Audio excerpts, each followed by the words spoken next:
आ जाओ, चलो let's start with the first question, please read the question. Which of the following pairs of forces acting on a circular object constitute a couple? हम्म। अच्छा, बहुत simple सा concept होता है इसके अंदर दैट अगर आपके पास सर्कुलर मोशन है तो आपके सॉरी अगर आपके पास जो है मोमेंट है, तो आपके पास जो है दो फोर्सेस होनी चाहिए और एग्जैक्टली ऑपोजिट डायरेक्शन में होनी चाहिए। एंटी पैरेलल फोर्सेस हमें रिक्वायर्ड होती हैं। ओके, एंटी पैरेलल फोर्सेस हमें बेसिकली फिर हेल्प करती हैं टर्निंग के लिए, राइट। तो यहाँ पे जो है हमारे पास कपल जो है वो सी के अंदर हमें जनरेट करके देगा, राइट। ऑल्दो ए के अंदर भी मूवमेंट Yes. होगा बट वो कपल नहीं होगा, राइट, बिकॉज एफ जो है वो बिल्कुल एग्जैक्टली पिवट पे लग रहा है, राइट। बी के अंदर कोई बी के अंदर भी मूवमेंट होगा बट वो भी कपल नहीं होगा। Okay, so only C is the option. Okay, आगे आ जाओ। A uniform meter ruler of mass 100 grams is supported by a knife edge at 40 centimeter mark and a string at 100 centimeter mark.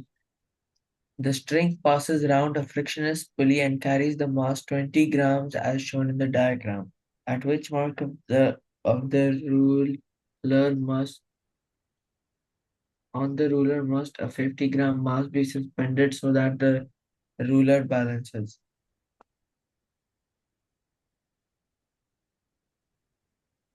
Okay, so ये basically इनके पास एक 50 ग्राम का वो मास अलग से अलग से। Okay, Okay. सही हो गया। सो बेसिकली अगर आप यहाँ पे देखो, सो यहाँ पे हमारे पास जो वेट नीचे एक्ट कर रहा होगा वो हमारे पास होगा 20 ग्राम्स, राइट। मतलब बेसिकली 20 × 9.81 Yes. करोगे या 20 जी ले लो, सही है। और चूंकि जो है बैलेंस हमने करना है, सो जितना नीचे वाली फोर्स होनी चाहिए उतनी फोर्स ऊपर वाली भी होनी चाहिए, राइट। सो अगर तुमने बैलेंस करना है then tension in the string should be equal to this 20 g, right.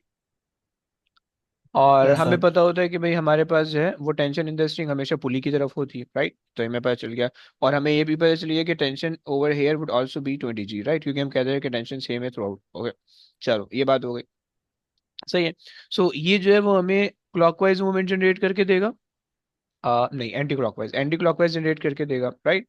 और हमें जो है वो क्लॉकवाइज जनरेट करना है, राइट। और क्लॉकवाइज के लिए हमें वेट दे रखा है इसने 50 kg, हम डिस्टेंस निकाल लेते हैं, सही है। Yes, sir. तो the problem is this 100 meter 100 gram mass हमने उसको छोड़ दिया, राइट। तो ये प्रॉब्लम आ रहा है, दोबारा से करते हैं, समझो प्रॉब्लम समझे। Yes. सो बेसिकली ये हमें यहाँ पे जनरेट करेगा force and there will be a force of 100 newton acting in this direction of 100 newton, सही है। और ये 100 न्यूटन आ गई। अच्छा, और उसके बाद जो है वो हमें एक और फोर्स चाहिए, राइट। सो सो हमारे पास जो है ये 20 जी, सही है, इंटू 60 का डिस्टेंस आ गया। ये तो हमारे पास हो गया क्लॉकवाइज मोमेंट, एंड ये जो दो मोमेंट होंगे that should be anti clockwise. Okay, या that should be anti clockwise और that would be clockwise as well, right. अगर आप यहाँ पे भी सस्पेंड करोगे तो अब यहाँ पे वेट है, सही है। सो हम देख लेते हैं कि डिस्टेंस हमारे पास किधर को आता है, सही है। सो यहाँ पे अगर हम जो है ना वो 100 ले रहे हैं, सही है, 100 gram 100 g into into distance में कितना लूंगा 100 के लिए? 50. ओए, not 50, the distance Say from this the again in the pivot. middle. हाँ, तो not the distance from 0 till 50, right. We have to consider the distance from the pivot till 50 ना, right. Okay, 10. 10, Yes. good, right. And plus we have another force. I am considering that this force will also acting in the clockwise direction। अगर तो नहीं करी होगी तो वो हमारे पास answer negative में आ जाएगा, सही।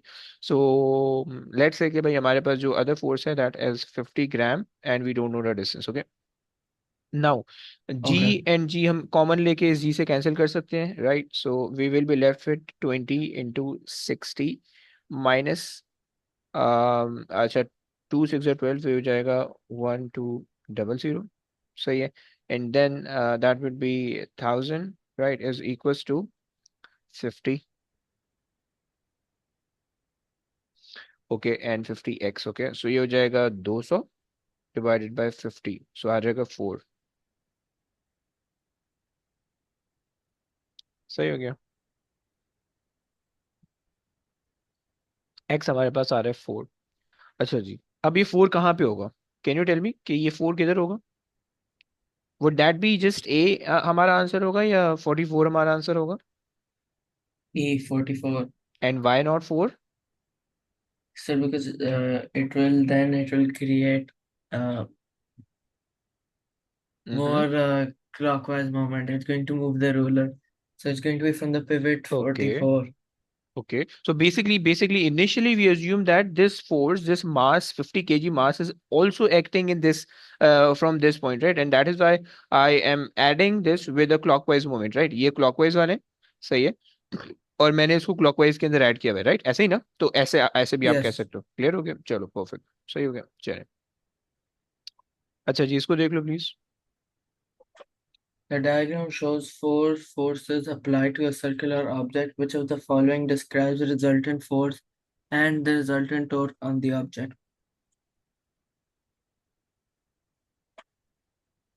हम्म,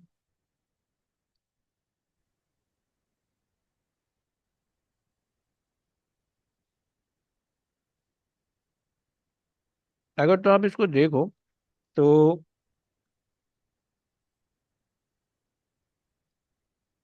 रिजल्टेंट फोर्स तो हमारे पास 40 Newton. जीरो तो नहीं आ रही रिजल्टेंट फोर्स, राइट? क्योंकि Yes. अपवर्ड और डाउनवर्ड तो चलो कैंसिल हो रही है, लेकिन राइटवर्ड वाली कैंसिल नहीं हो रही, जो नॉन जीरो फोर्स।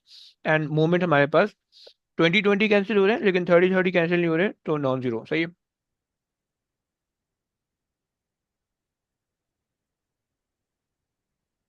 इस पे आ जाओ।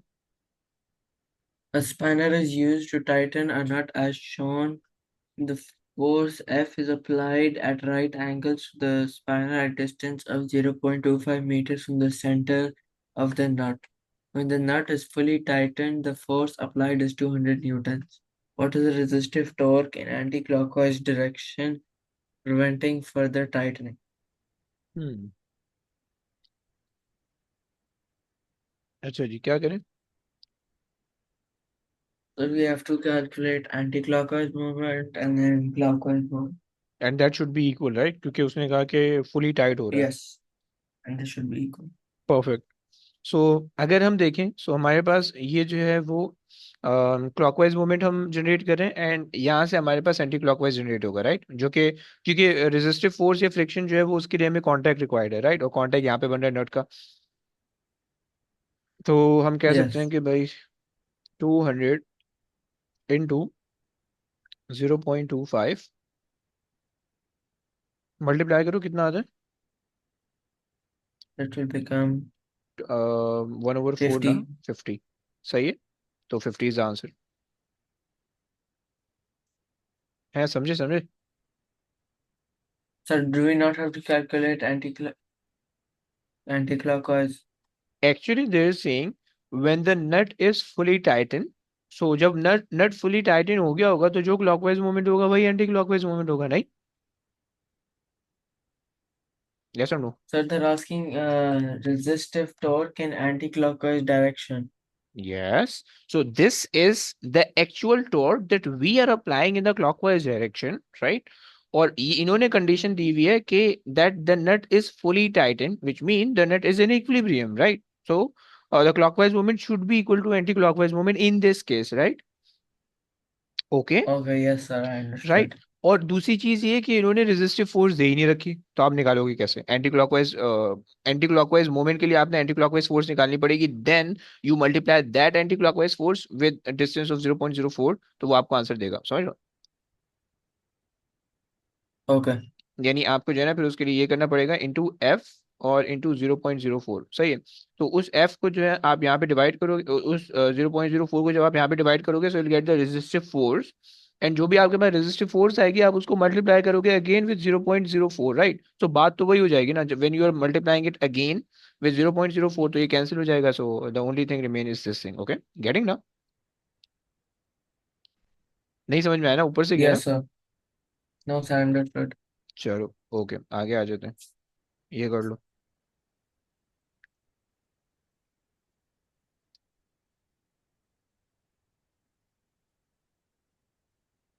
हाँ जी, रीड कर लो यार, थोड़ा जोर से पढ़ लो।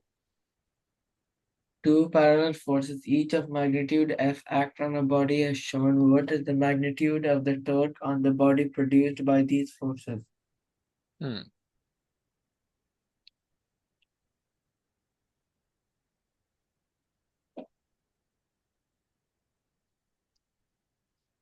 क्या लोगे, क्या डिस्टेंस लोगे?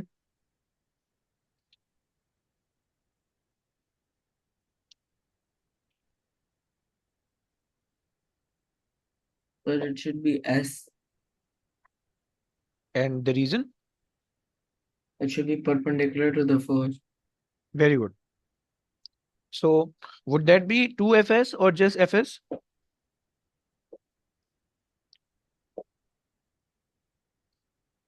Yes. But I'm thinking. Okay. Sir,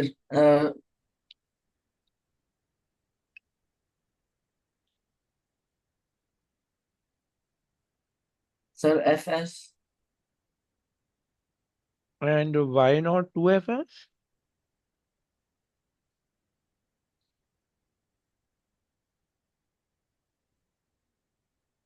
क्योंकि अगर तो ये कपिल बन रहा है, तो कपिल बनने के लिए हमें one of the force and the distance between the forces. Okay, clear? Yes, sir.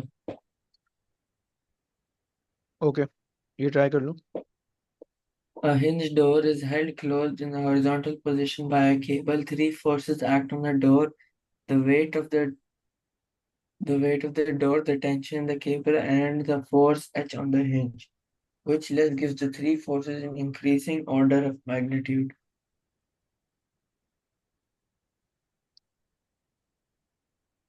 हम्म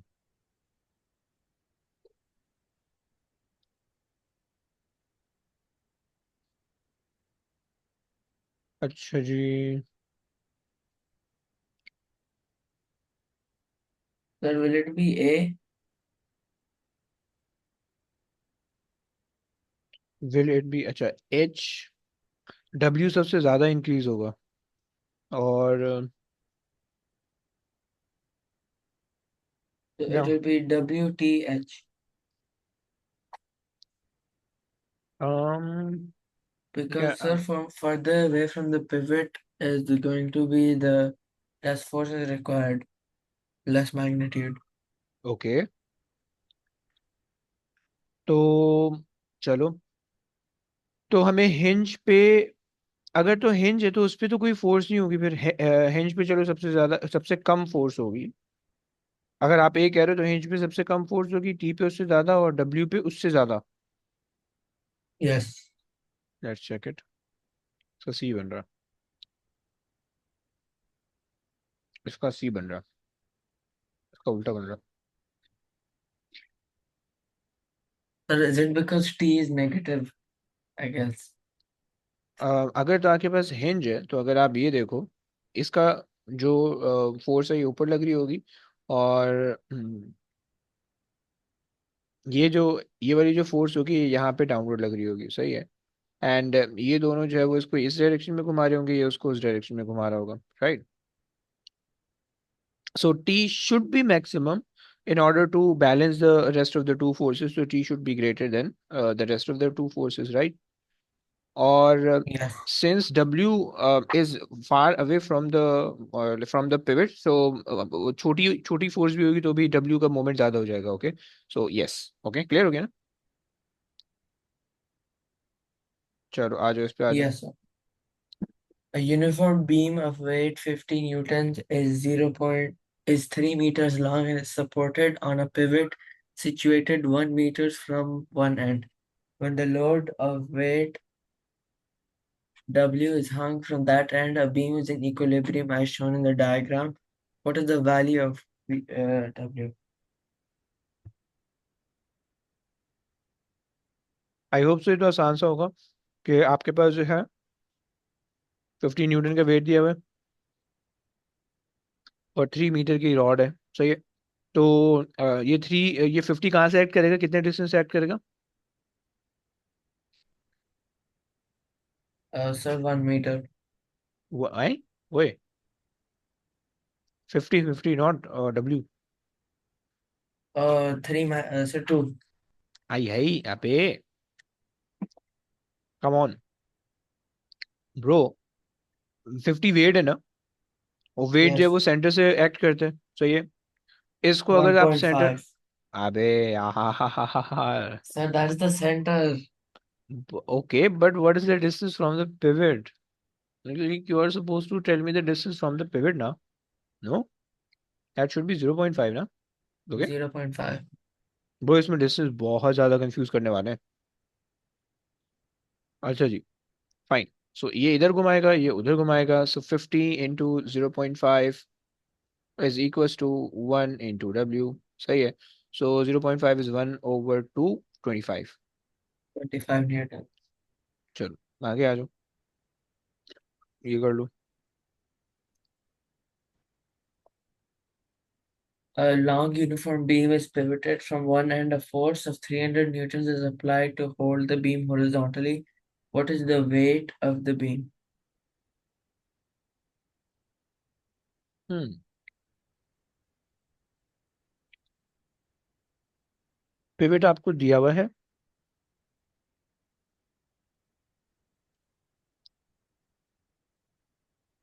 और पूरा डिस्टेंस भी आपको दे दिया है, सही हो गया।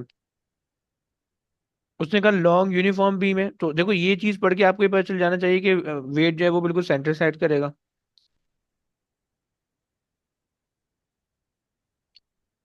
अच्छा जी, और आपके पास जो है, सो आपके पास ये इसको यहाँ घुमा देगा, ये यहाँ घुमाएगा, राइट, जो ऑप्शन है। सो जो वेट होगा वो कितने डिस्टेंस पे लग रहा होगा from the weight? It will be 1.25 meter. Okay perfect. So 1.25 meter, and जो 300 न्यूटन की फोर्स है वो कितने डिस्टेंस पे लग रही है? 2 meter. Very good. सो ये 60 हो जाएगा, और 60 डिवाइड बाय 1.25, हाउ मच?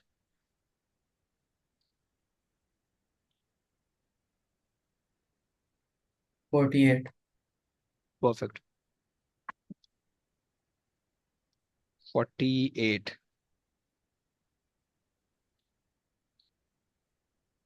लेकिन 480 का क्या करें?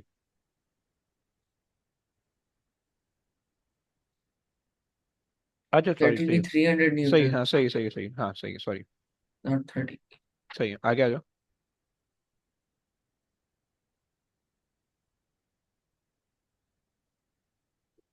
A L-shaped rigid lever arm is pivoted at point P. The three forces act on the lever arm as shown in the diagram. What is the magnitude of the resultant moment on these forces about point P? Hmm,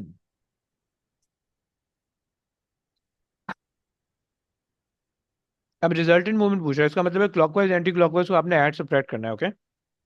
Okay. तो मुझे बताओ कि 10 Newton की force जो है वो आपके पास moment generate करेगी या नहीं करेगी?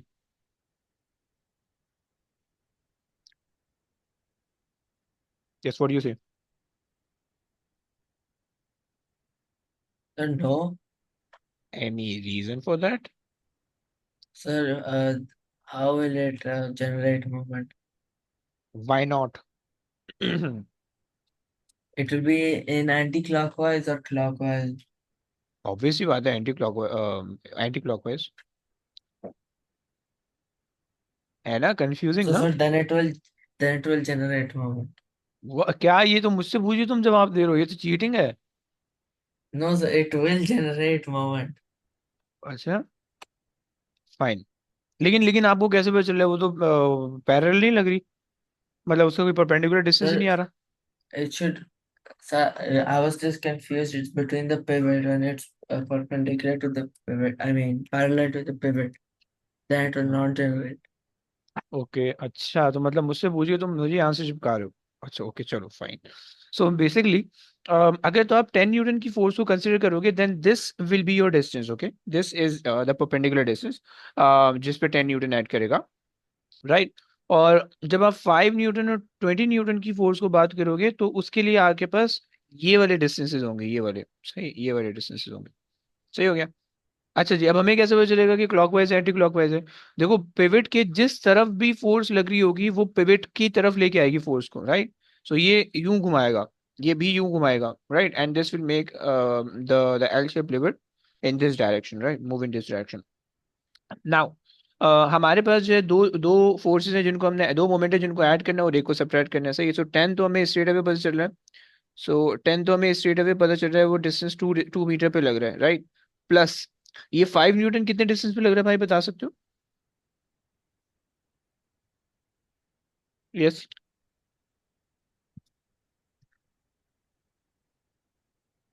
कुछ तो तो बोलो वन यार। Metre what? No bro, total length sorry है। सर, 2 मीटर, चलिए यस, वेरी चलिए टू गुड। मीटर सही, पूरी रेंज जो है वो 4 है और 2 उधर है तो 2 इधर यस। बचेगा। सही है, और माइनस कर देते हैं जो दूसरा वाला है, 20। और 20 कितने पे लग रहा है? 3 पे लग रहा है, स्ट्रेट अवे दिख रहा है, सही है। सो ये हो जाएगा 20 + 10, 30 -60। सही है, तो 60 30 आ जाएगा। सही है, ऐसा आंसर आ रहा है, 30 आ रहा है। Yes sir. Clear? चलो आगे आ जाओ। A uniform beam of weight 100 Newton is pivoted at P as shown. Weights of 100 Newton and 20 Newton are attached to its ends. The length of the beam is marked off at 0.1 meter intervals, at which point should the further weight of 20 newtons be attached to achieve equilibrium. Okay, 20 इधर लगा हुआ है, 20 उधर लगा हुआ है, और उन्होंने वेट भी 100 न्यूटन का दे रखा है। It's 10. 10 कैसे कैसे? So it's 10 newtons and 20 newtons. Okay okay, sorry. अच्छा, लाइक, ओके, फाइन फाइन। सो 20 यहाँ पे लगा हुआ है, 20 वहाँ पे लगा हुआ है, 10 यहाँ पे लगा हुआ है, 20 वहाँ पे लगा हुआ है, और 100 इन्होंने एक्स्ट्रा दिया हुआ है। सो 1 2 3 4 5 यहाँ से वेट लग जाएगा, 6 7 8 9 10, फाइन। तो ये वेट जो है वो इधर आ जाएगा 100 न्यूटन का, सही है। और ये भी यूं घुमाएगा, ये भी यूं घुमाएगा, and this will make it move in this direction, right? So हमें जो है 10 × 10 का डिस्टेंस कितना होगा? Yes. From the pivot, yes.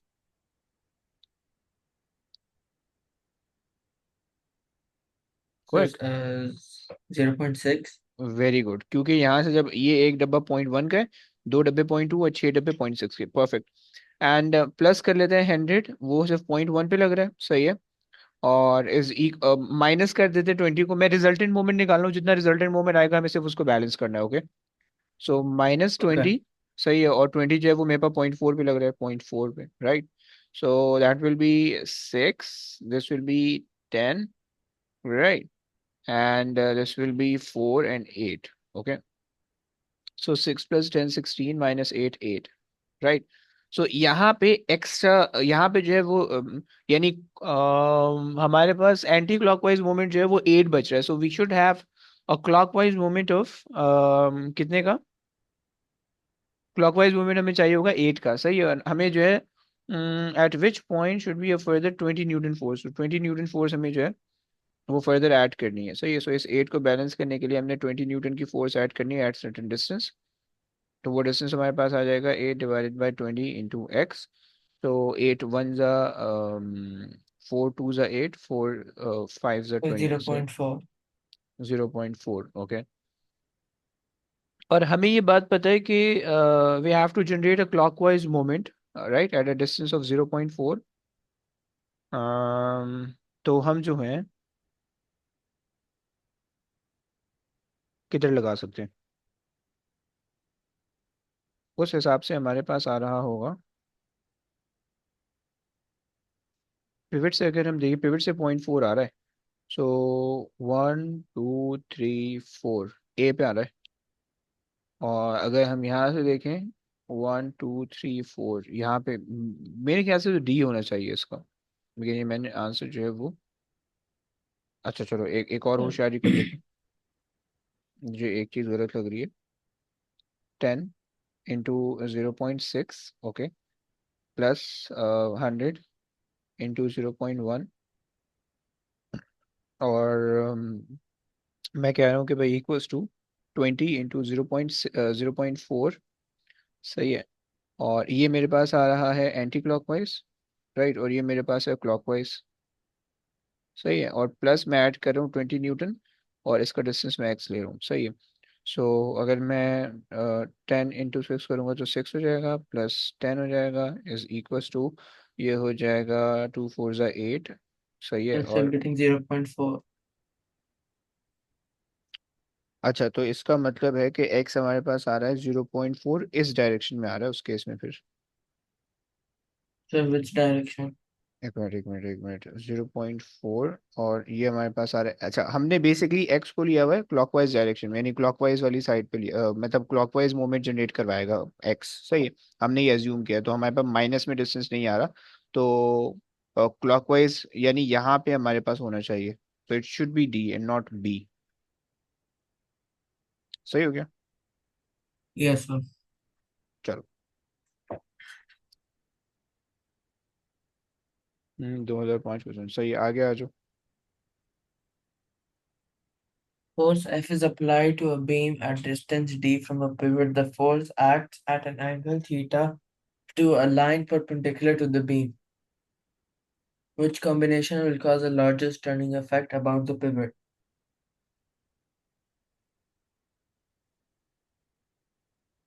जनाब, अच्छा, Sir B. और can you explain it? Okay, sir, when force F will be highest, of course go stronger force, larger force, and when okay, the distance is larger from the pivot, it will have it will have larger effect, and okay, when the angle is small or perpendicular, it will have the most effect. Small, okay. चलो, अगर आप ये कह रहे हो then fine, क्योंकि हम angle यहाँ, अगर तो हम एंगल यहाँ से नाप रहे होते then. Then this would be the largest angle possible. Very good. अच्छा, अब ये उसी तरह का क्वेश्चन है, ये आपसे आराम से हो जाएगा। और आई थिंक ये भी हो जाना चाहिए, 60 डिग्री के एंगल पे लग रही है फोर्स, परपेंडिकुलर नहीं है, चलो कर लो, वही कर लो, ये कर लो। Two 8 Newton forces act at each other of a beam of length 0.6 meters. The forces are parallel and act in opposite directions. The angle between the forces and the beam is 60 degrees. What is the torque of the couple exerted on the force? हम्म,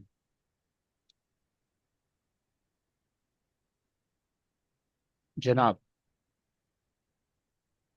हमें दो forces चाहिए, parallel forces, और उनके बीच में perpendicular distance 0.6 है, हमें force को workout करना है कि फोर्स हमारे पास ये वाली होगी, राइट। सो एंगल इन्होंने हमें दिया हुआ है 60 का, सही है। सो अगर ये 60 का एंगल है, सो ये टोटल एंगल 90 का होगा, ये 30 एंगल हो जाएगा, right. So this angle would be 30, right. और हमारे पास जो है और ये हमारे पास 90 हो जाएगा, सही हो गया। और क्या हो सकता है, सही है। और अगर हम इसको एक्सटेंड करेंगे तो ये 60 हो जाएगा, सही है। सो हमें एंगल पता चल गया, सही है। अब जब हमें एंगल पता चल गया, तो उस एंगल के हिसाब से अगर हम फोर्स को रिजॉल्व करें, सो 8 cos 60, सॉरी, 8 cos 30, 8 cos 30, ये हमारे पास जो है ये वाली फोर्स हो जाएगी, ओके। और अब हमें फोर्स पता चल गई, तो 8 cos 30 इंटू 0.6 का डिस्टेंस है, जरा दिखा लो, देखो आ रहा है क्या answer. Um,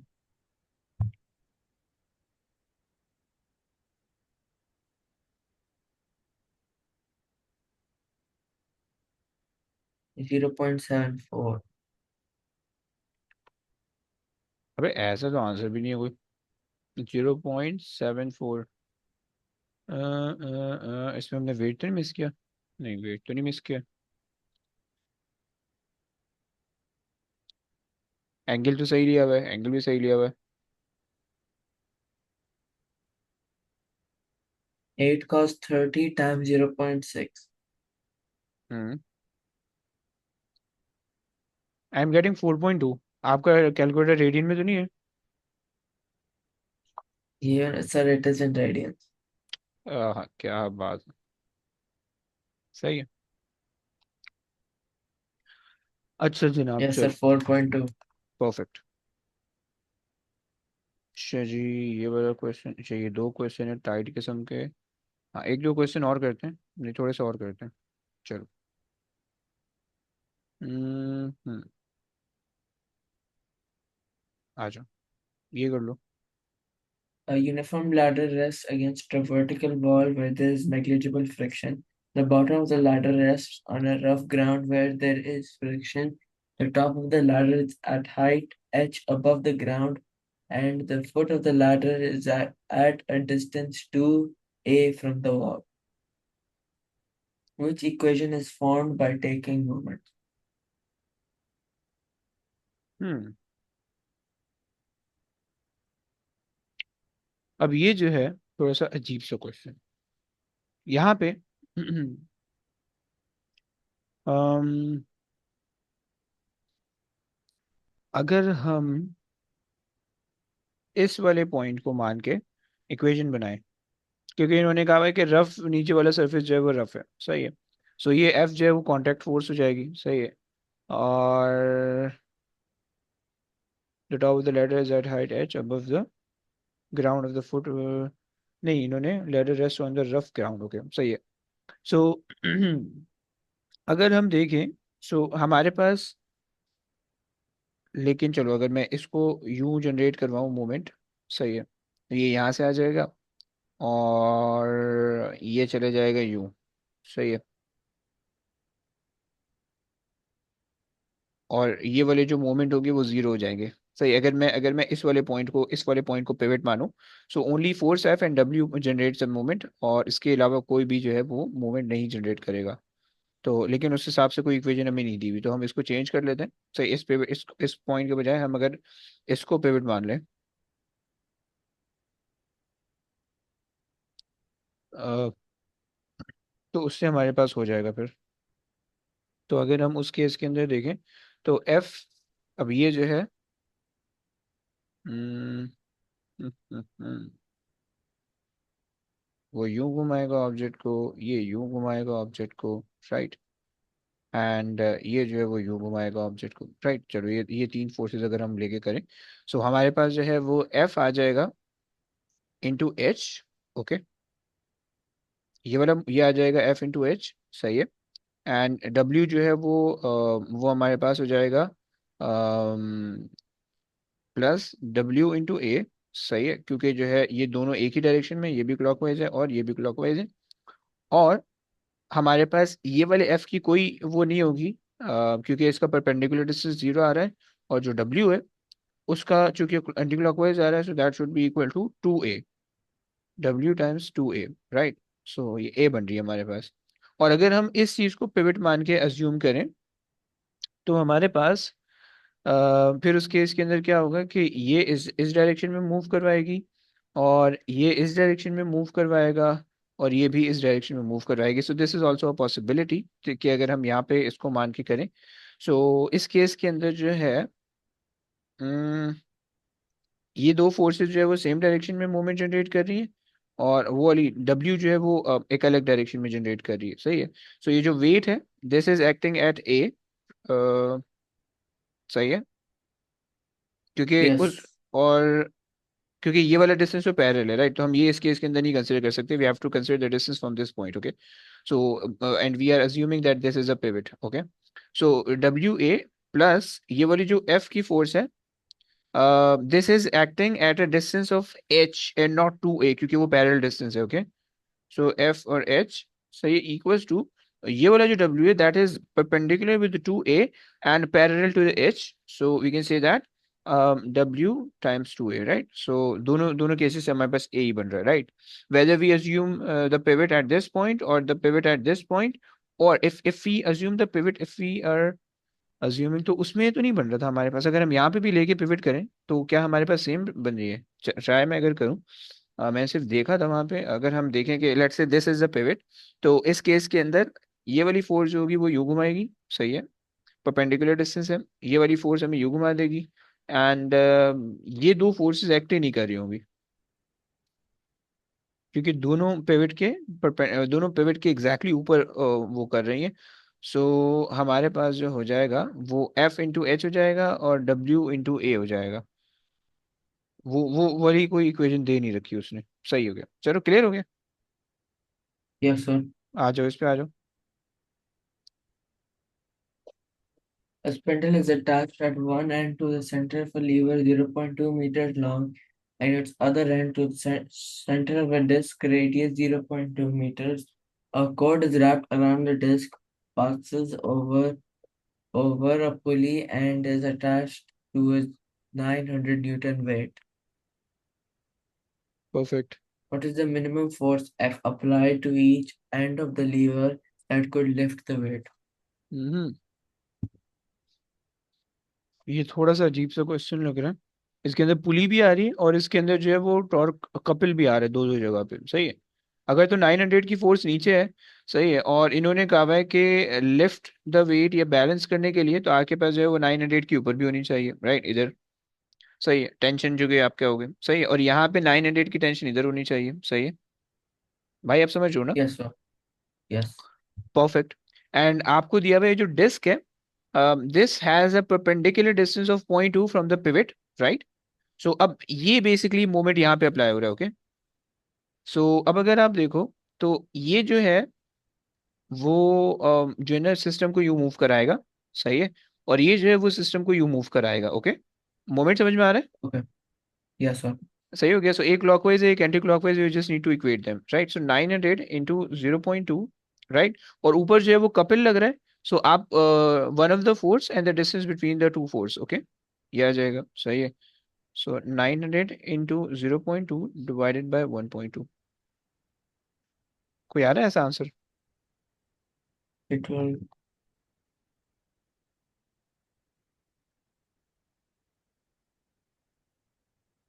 sir, 150 B. 150, perfect. अच्छा, आप ये नहीं बोलोगे कि एक फोर्स 150 आ रही है तो मल्टीप्लाई बाय 2 करेंगे तो दो फोर्स 100 आ जाएगी, राइट। यहाँ पे कपिल का कॉन्सेप्ट लग रहा है कि अगर एक फोर्स 150 तो दूसरी भी 150 ही होने वाली है, okay, and we are not suppose to add them, okay. Clear ना भाई? Okay. Yes. चलो, चलो ये आसान है। आई थिंक ये भी आपसे हो जाएगा। एक मिनट देखते हैं और कोई है अजीब सा क्वेश्चन। चलो, यहाँ मेरे ख्याल से बस करें, क्या बोलते हो? Then it's fine if we continue. है? अरे लो, तुमने तो फंसा दिया। चलो ओके, कर लेते हैं, आ जाओ ये वाला कर लो फिर। A uniform rod XY of weight 110 Newton is freely hinged to a wall at X. It is held horizontal by a force F acting from Y at an angle of 30 degrees to the horizontal as shown. What is the value of F? Value of F समझ में आ रहा है? Yes. तो अगर हम अम, इन्होंने length वैसे दे नहीं रखी, हम अज्यूम कर लेते हैं कि पूरी लेंथ जो है वो हम लेट से ले लेते हैं डी। सही है। और 10 न्यूटन जो है वो एग्जैक्टली पिवट से लग रहा है तो हम इसको ले लेते हैं D/2। क्या बोलते हो? सही है। Yes, that's possible. And force F जो है उसका हमें कंपोनेंट कंसिडर करना पड़ेगा because it is not perpendicular to the rod. तो हम ले लेते हैं F, and that would be F sine. Sine 30। सही हो गया। अच्छा जनाब, सो ये यूं घुमा रहा होगा, ये वेट यूं घुमा रहा होगा। सो एफ साइन 30, और ये जो डिस्टेंस पे लग रहा होगा ये डी पे लग रहा है, और ये 10 न्यूटन जो है वो डिस्टेंस D/2 पे लग रहा है, ओके। डी और D/2 कैंसिल हो गया। F sine 30 is just 1/2। सही है। और 10 टाइम्स 1/2 यहाँ पे जो बच रहा है वो 1/2 से कैंसिल हो गया, सो एफ जस्ट एंड आ रहा है, ओके। चलो, अच्छा जी।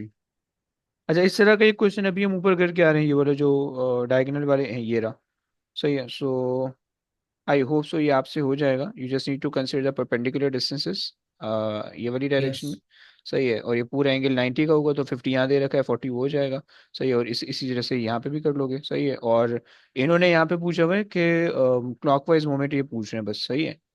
0.3 मीटर की लेंथ, अगर हम जल्दी से करें 2 और ये हो जाएगा cos 40, सही है, इंटू 0.30 करो, कुछ आंसर आंसर आ रहा है कुछ?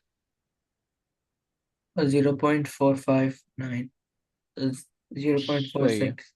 परफेक्ट, सही हो गया ना, समझ में आया ना, क्योंकि we have to consider this yes, angle which is 40, और क्योंकि और ये परपेंडिकुलर हमने कंपोनेंट इसका ले लिया, सही है, टू सो cos 40। परफेक्ट, सही हो गया, चलो। अच्छा जी, अब ये आसान है, आपसे हो जाएगा, ये वाला ट्रक वाला देख लो। A trailer of weight 30 kilonewtons is hitched to a cab as shown in the diagram. What is the upward force exerted by the cab on trailer X? कि आप बोल रहे हो कि इसको पिवट बनाए, राइट? Yes. चलो, अगर हमने इसको पिवट बना लिया, देन यहाँ से एक फोर्स होगी जो कि डाउनवर्ड ऐड करेगी, और यहाँ से फोर्स जो है वो अपवर्ड ऐड करेगी, और ड्यू टू पिवट। चलो, सही है। तो अगर हम उस फोर्स को हम ये कह रहे हैं कि भाई 30, ये आ गया, और इंटू 10, और यहाँ पे हमारे पास आ रहा है डिवाइडेड बाय 20, इंटू एक्स पे जो भी फोर्स आ रही होगी, सही है, और यहाँ से हमारे पास बन रहा है 15 kN। फाइन, और अगर मैं जो हूँ, यार मैं एक्स को पिवट क्यों नहीं ले सकता? क्या रीज़न हो सकता है इसमें?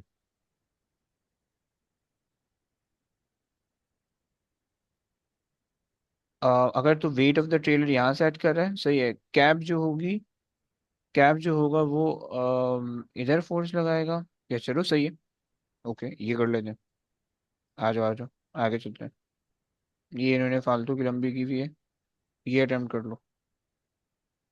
The diagram shows a solid cube with weight W and sides of length L. It is supported by a frictionless spindle that passes through the centers of two opposite vertical faces. One of these faces is shaded. The spindle is now removed and replaced at distance L over F to the right of its original position. When viewing the shaded face, what is the torque of the couple that will now be needed to stop a cube from toppling? जनाब,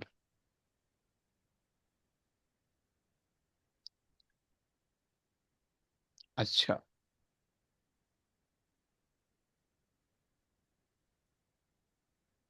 so basically अब जो wait होगा वो यूं घुमा रहा होगा, right? So you should The have, weight will act on the spindle. no, obviously not. In the first case, the weight will act on the spindle, but in the other case, where they move the spindle to the L/4 distance from that center of gravity वाला point, अब जो है क्या होगा कि weight will make this cube topple in this direction, in the anti-clockwise direction, right? So you have to apply a force in the clockwise direction that balances um the anti-clockwise movement, right? सो अगर मैं moment देखूं, so W, अच्छा देखो, इसमें जो है ना, ये जो हमारे पास रॉड जा रही है, ये वाली जो रॉड जा रही है, in this case this will act as a pivot, okay,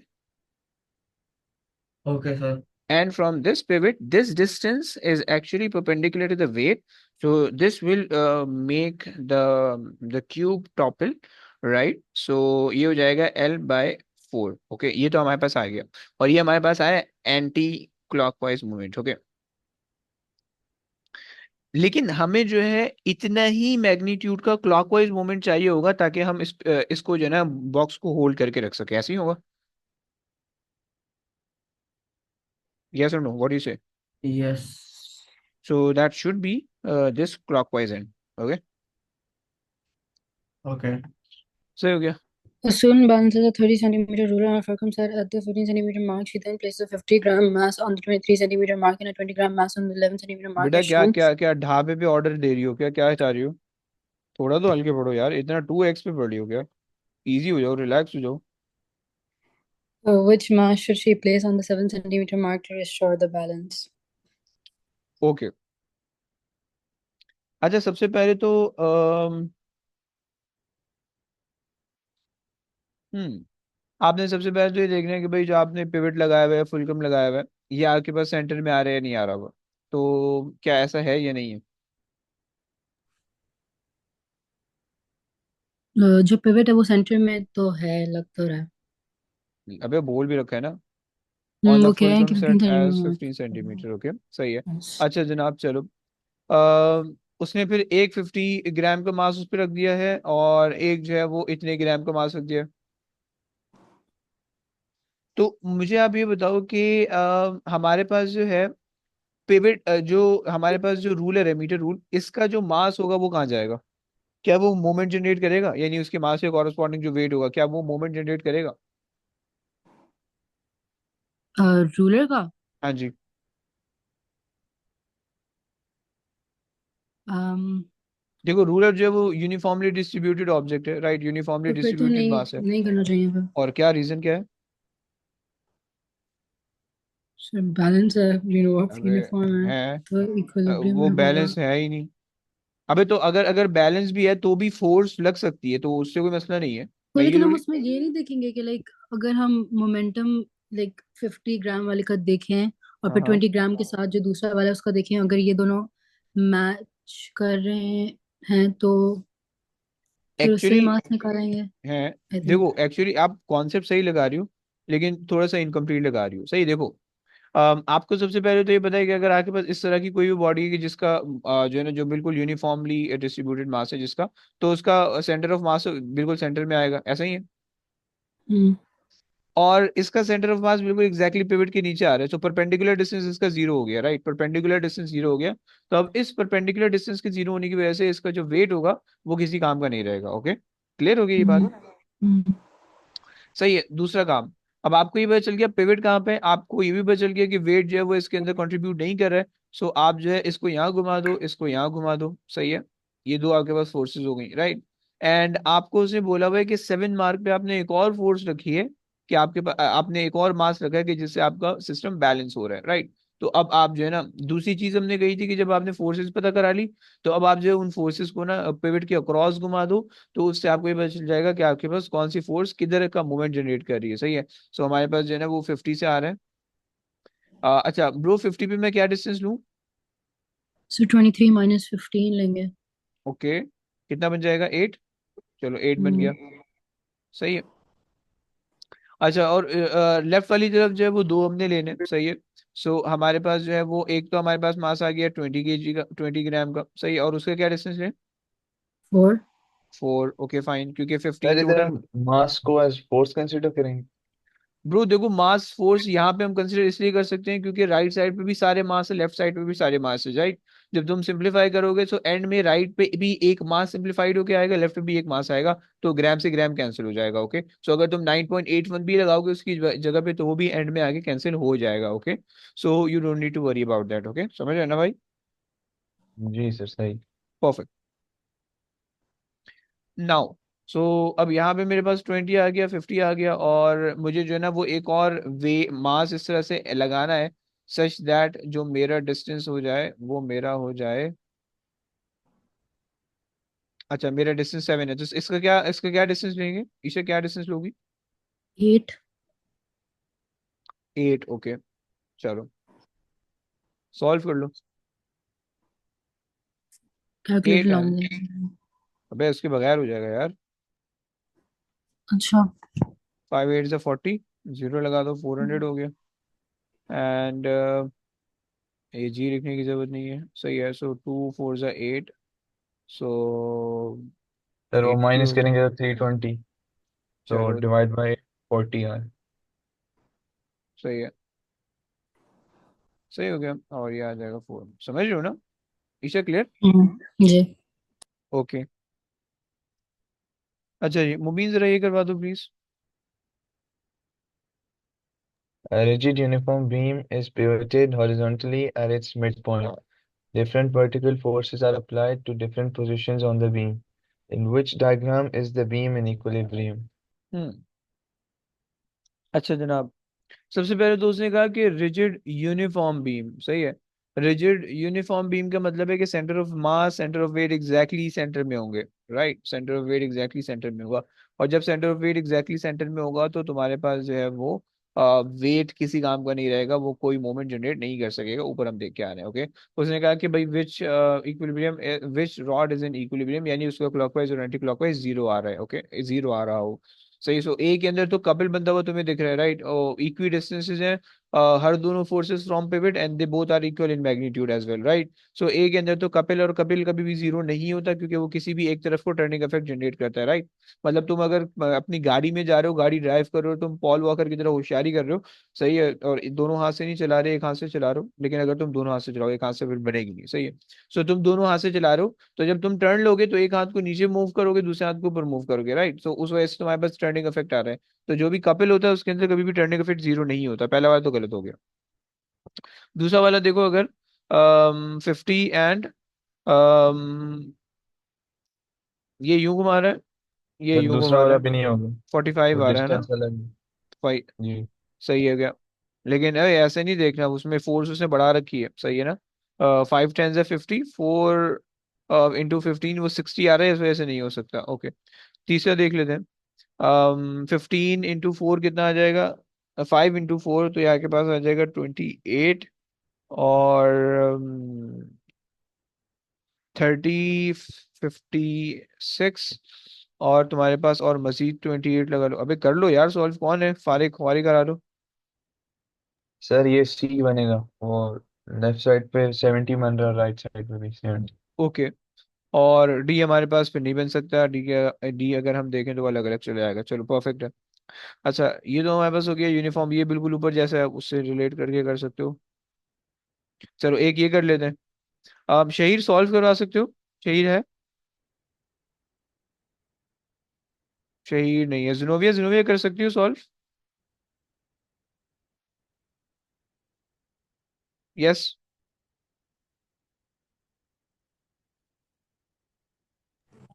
A uniform beam of mass 1.4 kg is pivoted at P as shown. The beam has a length of 0.660 meters and P is 0.20 meters from one end. Loads of 3.0 kg and 6.0 kg are suspended 0.35 meters and 0.15 meters from the pivot as shown. What torque must be applied to the beam in order to maintain it in equilibrium? Okay. अच्छा, सबसे पहले तो उसे बता दे uniform beam of a मास जिसमें जो उसने centre of mass of the beam भी बता दिया है आपको, सही है। तो अगर उसने हमें जो टोटल बीम दी हुई है वो 0.6 मीटर की बीम है, तो जिनोविया मुझे बता सकती हो कि जो सेंटर ऑफ मास होगा वो from any one end of the rod वो कितना आएगा? Yes Zenobia, I am interested in this distance. बता सकती हो?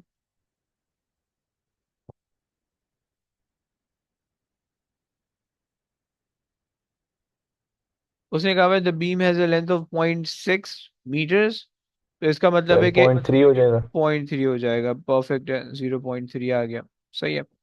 अच्छा जनाब, और पिवट से कितना डिस्टेंस होगा? उसने पिवट लगाया हुआ है 0.2 को किसी एक एंड से, राइट। सो 0.2 जो ये वाला पॉइंट डिस्टेंस होगा, वन परफेक्ट, ये 0.1 हो जाएगा। गुड। सही है। सो बेसिकली अच्छा, ये तुमने निकाल दिया, अब तुम सारी फोर्सेस को जो है ना वो पिवट के अराउंड घुमा दो, सही है। ये यहाँ घूमेगी, ये यहाँ घूमेगी, ये यहाँ घूमेगी, राइट। तो अब तुम इसे ऐसे सॉल्व कर लो, ये इधर घुमा दो, सही है। सो तुम्हारे पास जो वेट है, जो कि तुम्हारे पास है 14 या 1.4 न्यूटन, 1.4 केजीज, राइट। तुम उसको मल्टीप्लाई कर दोगे 0.1 से, सही है। और ये तुम्हारे पास हो जाएगा काउंटर क्लॉकवाइज प्लस तुम्हारे पास एक और जो है वो तुम्हारे पास है 0.3 का डिस्टेंस, और तुम्हारे पास जो है 0.35 की मल्टीप्लिकेशन हो जाएगी, सही है। ये दो चीजें तुम्हारे पास यहाँ पे आ गई हैं, ओके। अब तुम्हारे पास जो है वो आखिरी चीज है कि तुम्हारे पास ये वाली जो फोर्स है इसका डिस्टेंस तुमने लेना है। तो इसके लिए तुमने क्या किया, इसके लिए तुमने जो इसके लिए तुमने, अच्छा 0.3 मैं यहाँ पे क्यों लिख रहा हूँ,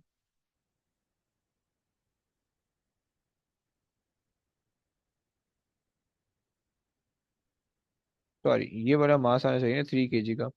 सो 3 यहाँ पे आएगा, और चूंकि ये पिवट से 0.35 पे लगा है, यहाँ सही है, सही निकाला है। अच्छा जनाब, और तुम्हारे पास जो एक आखिरी फोर्स है, वो आखिरी फोर्स है ये वाली 6 kg की, जिसको आपने न्यूटन में कन्वर्ट कर लेना है। सो 6 into g, विच इज 9.81। सही है, ये यहाँ पे आ गया। और जब तुम इसको मल्टीप्लाई करोगे तो डिस्टेंस क्या लें भाई, बल्कि स्ट्रेट अवे मेंशन है, हाँ 0.15 मेंशन है, 0.15। सही है। अब तुमने बेसिकली क्या निकालना है कि तुमने एक एडिशनल फोर्स निकालना है कि जिस फोर्स पे जो है ना वो बीम बैलेंस हो जाए। ओके, तुम्हारे पास जो भी आंसर आएगा तो पॉजिटिव आएगा या नेगेटिव आएगा। अगर तो पॉजिटिव आएगा देन इसका मतलब है कि आप जो काम कर रहे हो वो हो जाएगा, और नेगेटिव आएगा तो फिर उसका ऑपोजिट हो रहा होगा, ऑपोजिट डायरेक्शन में हो रहा होगा। तो जरा सॉल्व करो, कितना बनता है ये। तो ये ग्रेविटी क्यों यूज हुई है? ये जी ग्रेविटी मैंने लिखा हुआ है, लेकिन यूज ना करो, तुम्हारी मर्जी है। डायरेक्ट बस 6 को मल्टीप्लाई करो 2.515 से। हाँ हाँ, और लेकिन फिर पूरी इक्वेशन में यही होगा, फिर आप यहाँ पे बीच में कहीं पे ग्रेविटी इंट्रोड्यूस नहीं करवाओगे। ओके,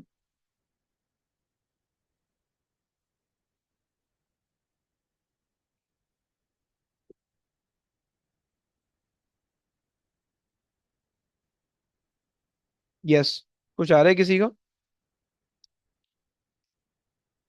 इससे तुम्हारे पास कोई ना कोई आंसर आएगा अदर देन जीरो। सही है, और उस अदर देन जीरो वाले आंसर को जो है ना तुम और रिजल्ट, इसमें जी की वैल्यू निकालनी है। नहीं नहीं यार, जी तुम इग्नोर कर सकते हो। इसमें इसमें बेसिकली कुछ भी नहीं निकालना। सही है, इसमें बेसिकली तुम ऐसा सोच लो, ये तुम ऐसा कर लो, ऐसा कर लो। देखो उसने कहा है कि what torque must be applied to to the beam in order to maintain an equilibrium. मैं कह देता हूँ कि भाई okay, there should be one other torque, let's say tau, right, and this should be applied in order to maintain its in the equilibrium, right. अब तुम आगे पीछे करो और इसको सॉल्व करो और इस टाउ की वैल्यू निकाल लो। सही है, और ये टाउ तुम्हें ये बता देगा, तुम्हारे पास जो है, इसको ताऊ मत पढ़ना भाई, टाउ है ये। सही है, और ये तुम्हें ये बता देगा कि तुम्हारे पास स्टॉक की क्या वैल्यू आ रही है। जरा निकालो प्लीज, कितना कितना बनता है।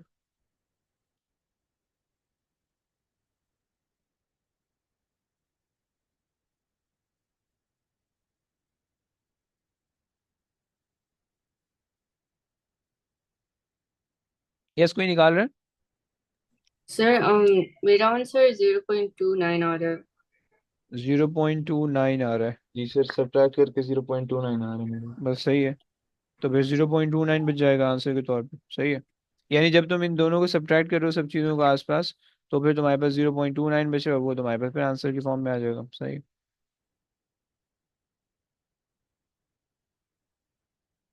अच्छा जी, लेकिन मसला इसमें हो जाएगा एक।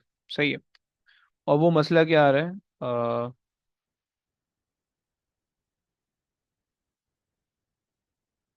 अगर तुम यहाँ पे ग्रेविटी को अकाउंट में लो तो 2.98 बनेगा, 2.8 बन जाएगा। जरा चेक करते हैं। 1.4 into 0.1। सही है, और चूंकि 1.4 kg के अंदर है, तो इंटू 9.81 कर दिया तुमने। सही है, और तुमने उसके बाद कर दिया +3, जो कि इसका मास है, इंटू 9.81, और इंटू 0.35। सही है, और answer divided by, sorry answer -6। और ये तुम्हारे पास कितना है, 0.15 है ना। जी सर, फिर 2.8 आ रहे, 2.8449। क्या मतलब, अच्छा okay okay fine, 6 into 5, perfect. सही हो गया, क्लियर है। अच्छा जी, सर अब लेकिन देखो, इसमें 9.8 क्यों डाल दें?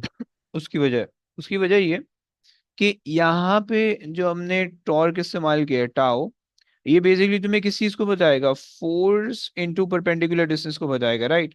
और फोर्स इनटू परपेंडिकुलर डिस्टेंस का मतलब है कि मास टाइम्स ग्रेविटी करोगे तो वो वेट बनेगा, राइट।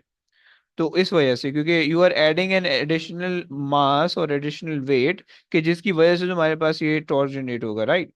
जब तुम्हारे पास सिस्टम के दोनों तरफ एक कोई ऐसी क्वांटिटीज हो कि जहाँ पे जो है वेट डायरेक्टली इन्वॉल्व ना हो, then you can just neglect G और सॉल्व कर सकते हो। लेकिन अगर जी कहीं पे डायरेक्टली इन्वॉल्व हो रहा है तो फिर आप सॉल्व नहीं कर सकते हो। ओके, क्लियर हो गया भाई?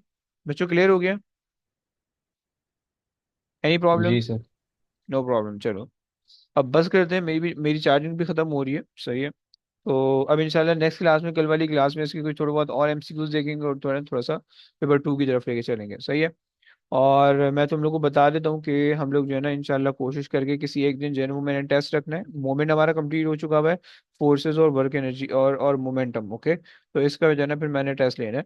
सही, तो इसके लिए भी तैयारी स्टार्ट कर दो। प्रॉब्ली नेक्स्ट वीक के शायद वेंसडे को हम रख लें। सही है। तो ये इंशाल्लाह टेस्ट के लिए हम कहानी कर लेंगे। सही हो गया?